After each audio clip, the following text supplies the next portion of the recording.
தமிழகம் எங்கும் Max Gold cash for your gold. Max Gold நீங்க தங்க மட்டும் இல்லைங்க, பிளாட்டினம், டைமண்ட், சில்வர், ரூபினி எதை வேணாலும் விற்கலாம். உங்களுக்கான பணம் ரொக்கமா கையிலயோ இல்லைன்னா பேங்க் அக்கௌண்ட்லயோ உடனடியாக செலுத்திடுவாங்க. மார்க்கெட் மதிப்பை விட 100 ரூபாய் ஒரு கிராமுக்கு உங்களுக்கு கூடுதலாக கிடைக்கும். தமிழ்நாடு முழுக்க டோர் ஸ்டெப் சர்வீஸும் இவங்க ப்ரொவைட் பண்றாங்க. உங்களுக்கு கோல்ட விற்கணும்னு அதுக்கு ஒரே ஒரு பெஸ்ட் பிளேஸ் மேக்ஸ் கோல்டு தான். கால் 04445454545. வணக்கம். Big topic with Karthik Maykumar. Tamil Nadu அரசு யாராவது ஒருத்தரை புதுசாக அப்பாயின்ட் பண்ணுறாங்க அப்படின்னா அந்த யாராவது ஒருத்தர் சிஎம் விஜய் அவர்களுக்கு தெரிஞ்சவங்க, நெருக்கமானவங்க அப்படின்னாலே முடிஞ்சு போச்சு. அதுக்கப்புறம் பெரிய விமர்சனத்தை எல்லா கட்சிகளும் சேர்ந்து அடுக்க ஆரம்பிச்சிடுறாங்க. அப்பேற்பட்ட விமர்சன கடல்ல இப்போ தாவேக அரசு தத்தளிக்க ஆரம்பிச்சிருக்கு. இதை பற்றி தான் முழுக்க முழுக்க பார்க்க போகிற நிகழ்ச்சிகளை போகலாம்.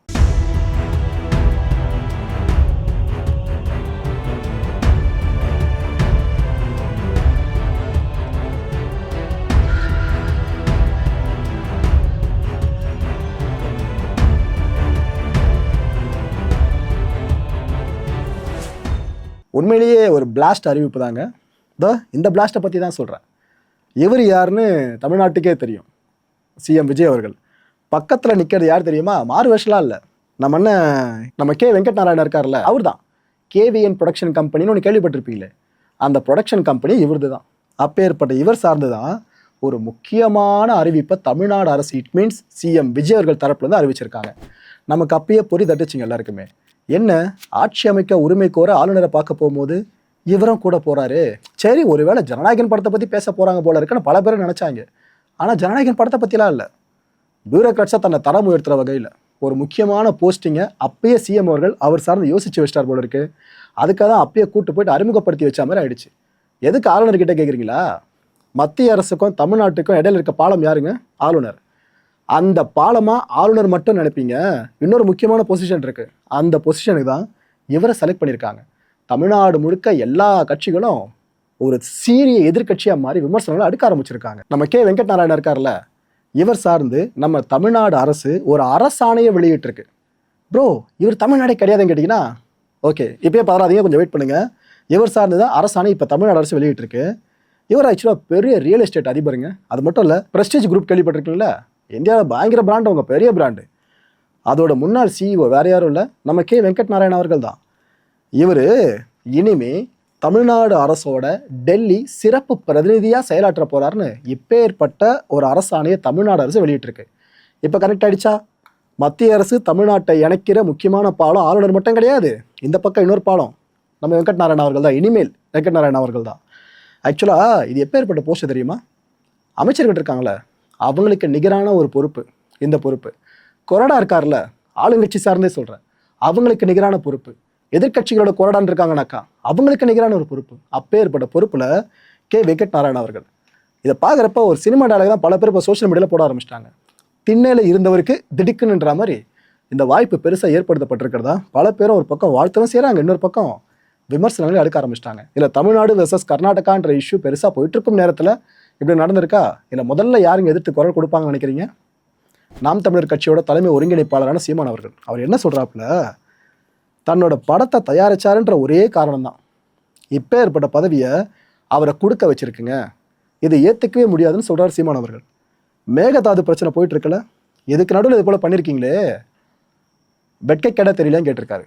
ஆக்சுவலாக ஒரு தலைவர்கள் சார்ந்து எனக்கு ஒரு முரண் இருக்கும். அதில் இவர் சார்ந்து எனக்கு இருக்க ஓப்பனாக சொல்கிறேன்னு ஒரு முரண் பார்த்தீங்கன்னா வார்த்தை பிரயோகம். தமிழே அறியாதவரை நீங்கள் எப்படிங்க பணியமர்த்தலாம்? தமிழர்களுக்கு செய்கிற அவமரியாதையா இது உங்களுக்கு தெரியல அப்படின்னு கேட்குறாரு. இது தாவேக அரசோட வெளிப்படையான அதிகார முறைகேடுன்ற வார்த்தைகளையும் பயன்படுத்தியிருக்காப்புல. அடுத்தான இபிஎஸ் அவர்கள் இவர் என்ன சொல்கிறாரு, இப்போ தமிழ்நாடு கர்நாடகாக்கு இடையில மேகதாது பிரச்சனை போயிட்டு இருக்கலப்பா, தமிழர் அல்லாத அவரை எதுக்காக நம்ம மாநிலத்தை டெல்லி வரைக்கும் ரெப்ரசன்ட் பண்ணுற மாதிரி ஒரு பிரதிநிதியாக நியமிச்சிங்க, காரணம் சொல்லுங்கன்னு கேட்டிருக்காரு. அடுத்து திருச்சி சிவா அவர்கள், தெரியுதா, ஒவ்வொரு பார்ட்டியாக கனெக்ட் ஆகுறாங்க ஃபுல்லாக இந்த எதிர்ப்பு குரல்கள் பட்டியலில். கர்நாடகாவுக்கு பணியவே மாட்டேன் அப்படின்னு சிஎம் விஜய் அவர்கள் சொன்னார் இல்லை, இப்போ தமிழ்நாட்டுக்கே குரல் கொடுப்பாரான்னு எங்களுக்கு சந்தேகமே எழுதுங்க. ஏன்னா இப்போ ஏற்பட்ட நியமனத்தை அவர் பண்ணியிருக்காரு, இது எப்படி ஏற்றுக்க முடியும்னு அவர் செய்யல. அடுத்து கனிமொழி அவர்கள், இவங்க என்ன சொல்கிறாங்க, தமிழ்நாட்டில் அந்த பொறுப்புக்கு ஒருத்தர் கூட தகுதி வாய்ந்தவர் இல்லையா அப்படின்னு கேட்டிருக்காங்க. அவர் நம்மளோட பிரதிநிதியாக தான் செயல்படுவார் நினைக்கிறீங்களா என்ன? அப்படி இல்லைன்னா அவரோட சொந்த மாநிலம் இருக்குல்ல கர்நாடகா, அதுக்கு பிரதிநிதியாக செயல்பட போகிறாரா? அவங்க கேட்குற கேள்வி புரியுதா? தன்னோட சொந்த மாநிலம் வேறன்னு இருக்கும்போது வந்த இந்த மாநிலத்துக்காக பேசுவாரா என்ன அப்படின்னு கேட்குறாங்க. ஒரு சின்ன விஷயம் சொல்கிறேன், யோசிச்சு பாருங்க. மேகதாது இஷ்யூவை பற்றி தமிழ்நாடு அரசோட நிலைப்பாட்டை டெல்லிக்கு எடுத்துரைக்கணும், மத்திய அரசுக்கு எடுத்துரைக்கணும். இதுக்காக வெங்கட் நாராயணா அவர்கள் கிளம்பி போறாருன்னு வைங்க.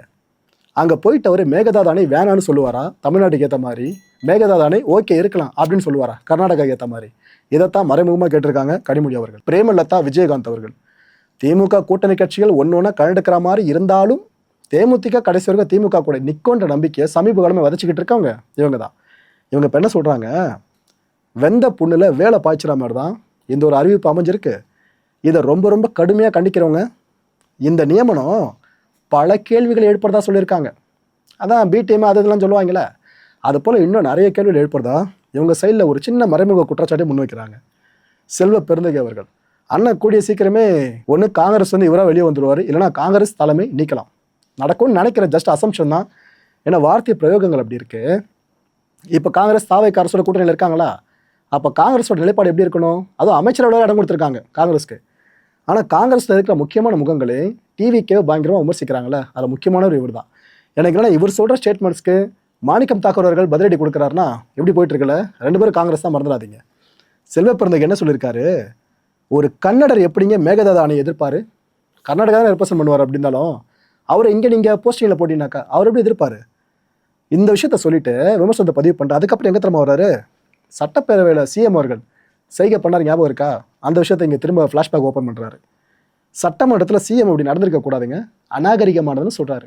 தாவேக காங்கிரஸ் கூட்டணி அமைச்சரவை இடம் மறந்துடாதீங்க, அநாகரிகமானது. இது ஒன்றும் ஷூட்டிங் ஸ்பாட்டு கிடையாது. காங்கிரஸ் கட்சியின் சார்பாக வன்மையாக கண்டிக்கிறேன்னு சொல்லியிருக்காரு. எனக்கு தெரிஞ்சு காங்கிரஸ் கட்சி சார்பாக பெருசாக யாரும் வன்மையாக கண்டிச்ச மாதிரி தெரியல.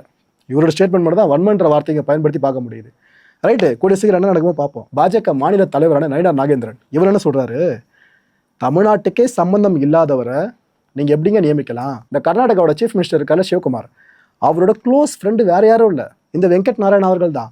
அவர் எப்படி நீங்கள் தேர்வு பண்ணீங்க, எதுக்காக தேர்வு பண்ணீங்கன்னு கேட்குறாங்க. இவரை டெல்லிக்கு அனுப்பி தமிழர் நலனை கை கழுவுறது தான் இந்த தூய சக்தியோட எண்ணமா அப்படின்னு கேட்குறாரு. எனக்கு ஒரு கேள்வி இருக்குது, அது ஓப்பனாக மக்கள்கிட்ட முன்வைக்கலாம்னு நினைக்கிறேன். கர்நாடகா மினிஸ்டரோட நண்பர்ன்ற ஒரே காரணத்துக்காக இவர் இந்த மேகதாது இஷ்யூவில் அவங்க பக்கம் தான் பேசுவார்னு ஒரு குற்றச்சாட்டு எடுக்கிறாங்கன்னா, மத்தியில் ஆண்டுகிட்டு இருக்குது யாருங்க? பாஜக தான். ஸோ தமிழக பாஜக நினச்சா அந்த தலைமை பாஜகவை இன்ஃப்ளூயன்ஸ் பண்ண முடியாதா என்ன? அவ்வளோ அக்கறை மக்கள் மேலே இருக்குனாக்கா இறங்கட்டுமே தமிழக பாஜக காலத்தில், மத்திய அரசிட்ட பேசி ஏன்னா நம்மளுக்கு ஏற்ற மாதிரி பண்ணி விட்டுமே. அதை பண்ணிட்டு இந்த ஸ்டேட்மெண்ட்டை முன் வச்சா மனப்பூர்வமாக நான் ஏற்றுப்பேன். ஓகே ரைட்டு, மனசில் படுறது ஓப்பனாக பேசுவோல, அதான் இந்த விஷயத்தை நான் முன்னாடி வச்சிருக்கேன். டிடிவி தினகரன் அவர்கள் இவர் என்ன சொல்கிறாரு, கர்நாடகாவை சேர்ந்தவருக்கு எதுக்காக இந்த பதவி? பார்த்தீங்கன்னா எல்லாருமே அந்த விஷயத்துல தான் சொல்கிறாங்க. இங்கே ஒருத்தர் கூட தகுதி இல்லை, எதுக்கு அங்கே போயிட்டு கூப்பிட்டு வரீங்கன்னு கேட்குறாங்க. எனக்கு தெரிஞ்சு மற்ற போஸ்டிங் கொடுத்துருந்தா கூட இவ்வளோ பெரிய விஷயமா மாறி இருக்கும்னு தெரிலங்க. மேகதாது அணை இஷ்யூ போயிட்டு இருக்கும்போது அங்கேருந்து ஒருத்தர்னு சொல்லி இங்கே அப்பாயின் பண்ணுறாங்களா, அதை இவ்வளோ பெரிய பிரச்சனையை மாற்றி விட்டுருக்கு. ஆட்சியை வழங்குறதுக்கு தான் மக்கள் உங்களை தேர்வு பண்ணாங்க. ஆனால் நீங்கள் என்ன பண்ணுறீங்க, வேண்டியவங்களுக்குலாம் பதவி வாங்கிட்டு இருக்கீங்க. இதுக்காக மக்கள் உங்களை தேர்வு பண்ணாங்கன்னு சிஎம் விஜய் அவர்கள் நோக்கி இந்த கேள்வியை கேட்குறாரு. உயர் பதவியை தூக்கி கொடுத்து அழகு பார்க்குறீங்களே, இதெல்லாம் பண்ணலாமாங்க அவருக்கு அப்படின்னு கேட்குறாரு இவர். ஆனால் மக்களே ஒன்று யோசிச்சுக்கிங்க, நான் ஓப்பனாக தான் சொல்கிறேன். கூட்டணி கட்சிகளை இருக்காங்கனாக்கா இந்த ஸ்டேட்மெண்ட்டில் அப்படியே தலைகீழாக மாறிடும். எதிர்கட்சிகளை இருக்கிறவர்கள் இது போல் ஸ்டேட்மெண்ட்ஸ் வரும். இதுக்கு தான் எதிர்கட்சிகள் ரொம்ப முக்கியம்னு சொல்கிறேன்.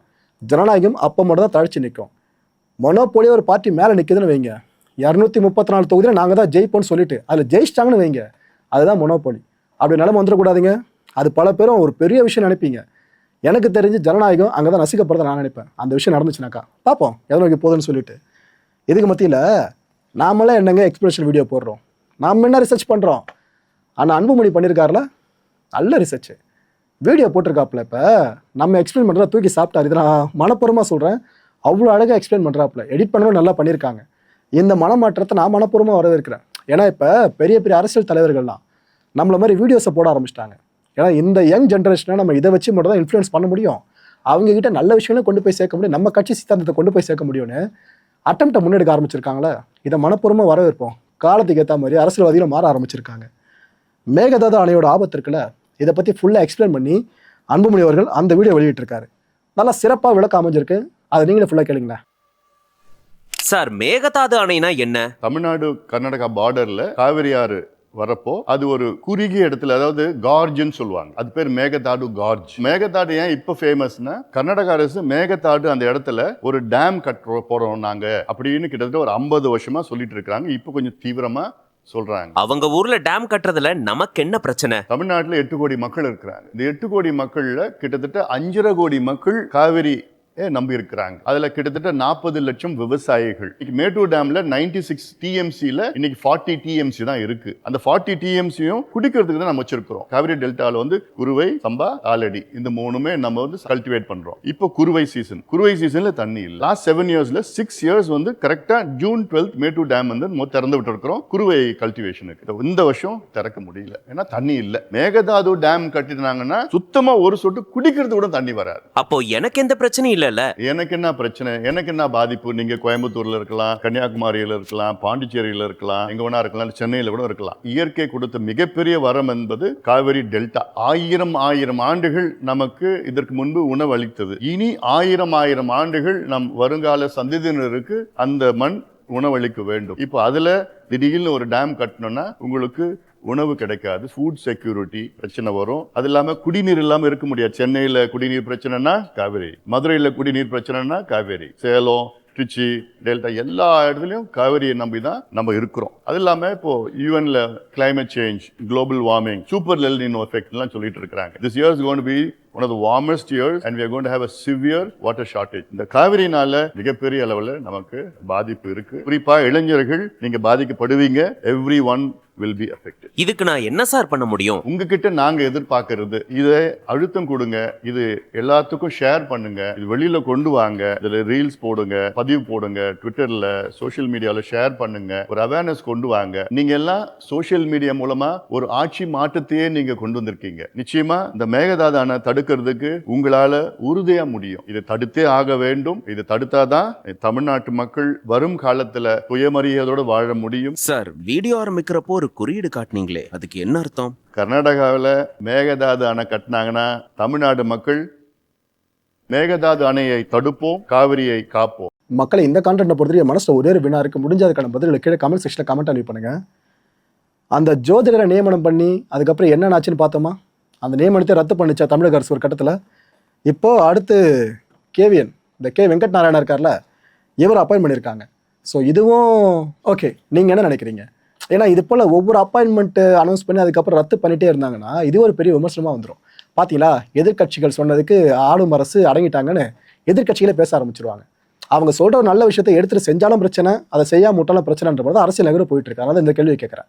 அடுத்த நிகழ்ச்சியை சந்திக்கலாம். நன்றி, வணக்கம். தமிழகம் எங்கும் Max Gold, cash for your gold. Max Gold நீங்க தங்க மட்டும் இல்லைங்க, பிளாட்டினம், டைமண்ட், சில்வர், ரூபினி எதை வேணாலும் விற்கலாம். உங்களுக்கான பணம் ரொக்கமா கையிலயோ இல்லைன்னா பேங்க் அக்கௌண்ட்லயோ உடனடியாக செலுத்திடுவாங்க. மார்க்கெட் மதிப்பை விட 100 ரூபாய் ஒரு கிராமுக்கு உங்களுக்கு கூடுதலா கிடைக்கும். தமிழ்நாடு முழுக்க டோர் ஸ்டெப் சர்வீஸும் இவங்க ப்ரொவைட் பண்றாங்க. உங்களுக்கு கோல்ட விற்கணும்னா அதுக்கு ஒரே ஒரு பெஸ்ட் பிளேஸ் மேக்ஸ் கோல்டு தான். கால் 04445454545. என் நண்பர் மாயம் ஸ்டுடியோஸ் நேயர்களே, மாயம் பக்தின்னு ஆன்மீகத்துக்காக பிரத்யேகமா ஒரு சேனலை கொண்டு வந்திருக்கோம். மறக்காம சப்ஸ்கிரைப் பண்ணி அந்த சேனலுக்கு உங்களோட ஆதரவை மனப்பூர்வமா தெரிவிங்க. வணக்கம் மாயம் ஸ்டுடியோஸ் நண்பர்களே. மாயம் ட்ரெண்ட்ஸ் அப்படின்ற ஒரு புதிய ஃபேஸ்புக் பேஜை ஓப்பன் பண்ணியிருக்கோம். நீங்கள் யூடியூப்ல பார்த்துட்டு இருக்கீங்களா நம்மளோட கான்டென்ட்ஸ்லாம், இதெல்லாம் விட ஒரு படி மேலே ரொம்ப கிறிஸ்பாகவும் ரொம்ப சூப்பராகவும் நிறைய கான்டென்ட்ஸ் உங்களுக்கு இந்த பேஜில் காத்துட்டு இருக்குங்க. ஸோ உடனடியாக ஃபேஸ்புக் பிளாட்ஃபார்ம் போங்க, மாயம் ட்ரெண்ட்ஸ்னு டைப் பண்ணி சர்ச் பண்ணி நம்ம பேஜை ஃபாலோ பண்ணுங்க. அப்படியே நம்ம சேனலையும் நீங்கள் சப்ஸ்கிரைப் பண்ணிட்டீங்க அப்படின்னா இன்னும் நிறைய புது கான்டென்ட்ஸை உங்களுக்காக ப்ரொடியூஸ் பண்ணி கொடுத்துக்கிட்டே இருப்பாங்க. நீங்கள் பண்ணுற ஒவ்வொரு சப்ஸ்கிரிப்ஷனும் எங்களுக்கு பெரிய மோட்டிவேஷனாக அமையும்.